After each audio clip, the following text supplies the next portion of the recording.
नमस्कार दोस्तों, स्वागत है आप सभी का हमारे चैनल में। आप सभी को सबसे पहले दोस्तों आप सभी को स्वतंत्रता दिवस की हार्दिक शुभकामनाएं और बधाई। दोस्तों, आज इस वीडियो के माध्यम से हम यात्रा करेंगे 1857 से लेकर 1947 तक के भारत की आजादी की। दोस्तों, आपसे निवेदन है कि वीडियो को पूरा जरूर देखें और अगर वीडियो अच्छा लगे तो प्लीज इसको शेयर भी जरूर करें, चैनल को सब्सक्राइब करें, वीडियो को लाइक कर दें। दोस्तों, हमारे भारत देश ने तमाम तरह की गुलामियों को सहन किया है, तमाम तरह के घावों को झेला है, लेकिन सबसे आखिरी गुलामी जो भारतीयों ने सहन की है वो है फिरंगियों की, अंग्रेजी सरकार की। ये बात जब की है तब फिरंगी सरकार के अत्याचार बढ़ते ही जा रहे थे और इसी दौर में हमारा देश के राजाओं में स्वाधीनता का रक्त उमड़ पड़ा था। गुलाम भारत देश अब आजादी के लिए एकजुट होने लगा था। जगह जगह छोटी छोटी क्रांतिकारी एक्टिविटीज होने लगी थी, क्रांतिकारी चिंगारियां जलने लगी थी, लेकिन किसी को यह नहीं पता था कि ये छोटी छोटी चिंगारी कब एक धधकती ज्वाला का रूप ले लेंगी। भारत माता के वीर सपूतों ने फिरंगी सरकार के खिलाफ आजादी का बिगुल एक दिन फूंक ही दिया और जिसके साथ ही स्टार्ट हो गया भारत का एक ऐतिहासिक संग्राम, एक ऐतिहासिक आजादी का संग्राम, जिसके एक तरफ आजादी के दीवाने एंड दूसरी तरफ थे भेड़िए फिरंगी। इसी संग्राम को हम आज 1857 की क्रांति, भारत की पहली आजादी की लड़ाई के रूप में जानते हैं, जो कि कई कारणों की वजह से विफल साबित हुई और इसी के साथ आजाद भारत का सपना भी टूट गया। दोस्तों, लेकिन आजादी के दीवानों ने, भारत माता के वीर सपूतों ने हार अभी भी नहीं मानी थी। अंग्रेज अभी 1857 की क्रांति के घाव से उभर भी नहीं पाए थे, उस मार को भी अंग्रेज सहन कर ही रहे थे, जिसके घाव भी उनके भर भी नहीं पाए थे।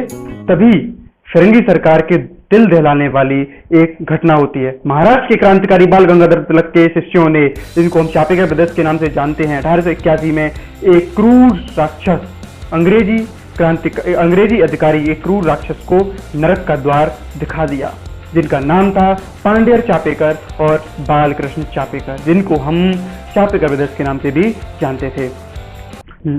लेफ्टिनेंट एथर्स की हत्या भारत में पहली यूरोपियन हत्या थी। इसी कांड के बाद बेरहम अंग्रेजों ने दोनों भाइयों को फांसी दे दी और इस तरह भारत माता के दो वीर सपूत सूली पर चढ़ गए। इसके बाद देश के विभिन्न राज्यों में भी ऐसी घटनाएं होने लगी, जिससे घबराकर अंग्रेजी सरकार ने 1885 में भारतीय राष्ट्रीय कांग्रेस की स्थापना की, जिसके संस्थापक अंग्रेजी अधिकारी एओ ह्यूमे थे, जिसका कांग्रेस को भारत के क्रांतिकारी गतिविधियों को रोकने के लिए बनाया गया था। लेकिन यह अंग्रेजों की सबसे बड़ी भूल साबित हुई। कांग्रेस की पहली मीटिंग में 72 सदस्य थे। कांग्रेस की मीटिंग हर साल होती थी और भारत के हित में प्रस्ताव पारित कर उनको अंग्रेजी सरकार से मनवाया जाता था, जिसमें फिरंगी अपनी शर्तें शामिल करते थे। कांग्रेस की 12वीं मीटिंग में भारत को अपना राष्ट्रीय गीत मिला, वंदे मातरम, जिसको हम गाते हैं बड़ी अपनी शान और शौकत से, और 26वीं मीटिंग में राष्ट्रीय गान को अपनाया गया। कांग्रेस की उदारवादी नीति कहीं न कहीं भारत की आजादी के लिए समय को बढ़ा रही थी, जो कि भारत माता के पुत्रों को गवारा नहीं था, जिसके कारण 1907 में कांग्रेस दो भागों में बट गई, जिसके दूसरे भाग में क्रांतिकारी उग्रवादी संगठन एंड पहले भाग में उदारवादी लोग शामिल हुए। 1907 के बाद अंग्रेजी सरकार को फिर से मानो सामत ही आ गई हो। भारत माता को फिरंगियों की गुलामी से आजाद कराने के लिए युवाओं, बूढ़ों के अलावा बच्चों ने भी बढ़ चढ़कर हिस्सा लिया था। तभी एक योजना के तहत किंग्सफोर्ड की हत्या की योजना बनाई गई, जिसका बीड़ा भारत के दो सपूतों ने उठाया। किंग्सफोर्ड एक क्रूर ब्रिटिश जज था, जो कि भारतीयों को जबरदस्ती और बहुत क्रूर सजा देता था। किंग्सफोर्ड पर 1908 में हमला किया गया, लेकिन भाग्यवश वह बच निकला, परंतु इस हमले में उसकी पत्नी और बच्ची की मौत हो गई, जिसके दौरान इस हत्या के बाद भारत के दो क्रांतिकारियों का नाम आया, जिनके नाम थे प्रफुल्ल चाकी एंड खुदीराम बोस, जो कि अपने द्वारा किए गए हमले में बेकसूर महिला और बच्ची की हत्या देख प्रफुल्ल चाकी ने सुसाइड कर ली, खुदकुशी कर ली, और खुदीराम बोस को फांसी दे दी गई, जो कि भारत में पहली बार 15 साल के एक बच्चे को फांसी दी गई थी, जो कि सबसे छोटे क्रांतिकारी भी थे उम्र। इसके बाद 1909 में कार्नवाली की हत्या लंदन में कर दी गई, 1912 में लॉर्ड हार्डिंग पर हमला किया गया, भाग्यवश वो बच निकला। इस हमले के बाद बसंत विश्वास और मनमथ विश्वास, दोनों भाइयों को, विश्वास ब्रदर्स को अंग्रेजों ने फांसी दे दी। ये दोनों विश्वास ब्रदर्स रास बिहारी बोस के शिष्य थे, जिसके बाद गांधी जी ने आंदोलनों, इन सारी घटनाओं के बाद गांधी जी भी भारत में आ चुके थे और गांधी जी के आंदोलनों ने भारत सरकार, अंग्रेजी सरकार को लगभग घुटनों पर ला ही दिया था। इधर प्रथम विश्व युद्ध भी शुरू हो चुका था, जिसमें गांधी जी ने अंग्रेजों की बढ़ चढ़कर मदद की थी, लेकिन इस मदद के बदले में अंग्रेजों ने उनको केसरे हिंद का भी टाइटल दिया था। लेकिन युद्ध खत्म होने के बाद अंग्रेजों ने सारी सहायता भूलकर एहसान फरामोशी शुरू कर दी और भारतीयों के प्रति कड़ा रुख अपना लिया, जिससे आहत होकर गांधी जी ने चंपारण सत्याग्रह, अहमदाबाद मिल्क में भूख हड़ताल, अंग्रेजों द्वारा लाए गए रॉलेट एक्ट के खिलाफ, जिसको हम काला कानून बोलते हैं, उसके खिलाफ सत्याग्रह, अनेक आंदोलन किए। लेकिन अंग्रेजों को सबसे ज्यादा दिक्कत तब हुई जब मुस्लिम लीग के खिलाफत आंदोलन के साथ मिलकर गांधी जी ने पहली बार पूरे भारत में एक साथ असहयोग आंदोलन शुरू किया, जिस आंदोलन ने अंग्रेजों की नींव तक हिला दी थी। लेकिन चौरी चौरा कांड के बाद आंदोलन वापस ले लिया गया, जिसके बाद भारत के क्रांतिकारियों का गांधी नीति से आजादी पाने पर भरोसा भी उठ गया। इधर गांधी जी ने आंदोलन पे आंदोलन चल रहे थे और दूसरी तरफ भगत सिंह, चंद्रशेखर आजाद, सुखदेव, राजगुरु जैसे कई भारतीय क्रांतिकारी, भारत लाल माता के लाल तैयार हो चुके थे, जिन्होंने भारत की आजादी के लिए अपने प्राणों की आहुति भी दे दी थी।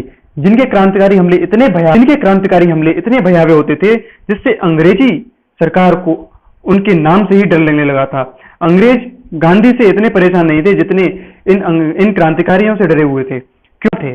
क्योंकि ये भारत माता की लाल फरंगी सरकार का काल बन चुके थे, जिनका सम्मान हिंदुस्तान के अंदर इतना ऊंचा हो चुका था, जिनकी एक आवाज पर सैकड़ों क्रांतिकारी वीर अपनी जान को जोखिम में डालने के लिए तैयार हो जाते थे अंग्रेजी सरकार के खिलाफ। गांव के आजादी के प्रति जोश और उत्साह ने और सरफरोशी की तमन्ना ने अंग्रेजों को भारत छोड़कर भागने पर मजबूर कर दिया। इन युवा क्रांतिकारियों ने भारतीयों की नींद खोल दी थी। सबको समझ आ गया था कि भारत की आजादी सिर्फ क्रांति से ही सबसे जल्दी से जल्दी संभव है। अंग्रेजों ने क्रांतिकारियों को एक साथ सबका दमन करना शुरू कर दिया। एक के बाद एक क्रांतिकारी वीर अपने प्राण गंवाते रहे, कुछ अपने गद्दारों की वजह से, कुछ भारत की गंदी राजनीति की वजह से।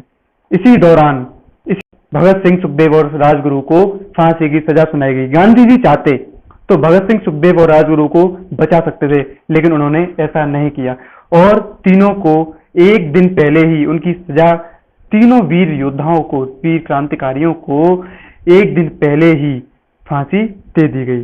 अब द्वितीय विश्व युद्ध शुरू हो चुका था और भारत में आंदोलन और क्रांति भी बढ़ चुकी थी। दुनिया का ब्रिटेन पर दबाव था कि भारत को जल्दी से जल्दी आजाद करो, क्योंकि पूरी दुनिया ब्रिटेन पर दबाव बनाने लगी थी भारत की आजादी को लेकर। तभी दिल्ली चलो और करो या मरो जैसे नारे भारत के आसमानों में गूंजने लगे।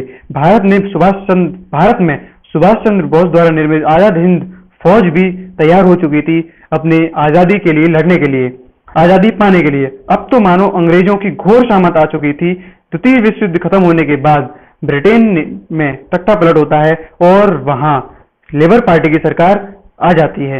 इस सरकार ने भारतीय क्रांतिकारियों का ये स्वरूप देखकर भारत को आजाद करने का फैसला किया और तमाम कठिनाइयों के बाद, फिरंगियों की बेतहाशा धुलाई करने के बाद आखिर वो दिन आ ही गया, जिसको आज हम 15 अगस्त के रूप में मनाते हैं।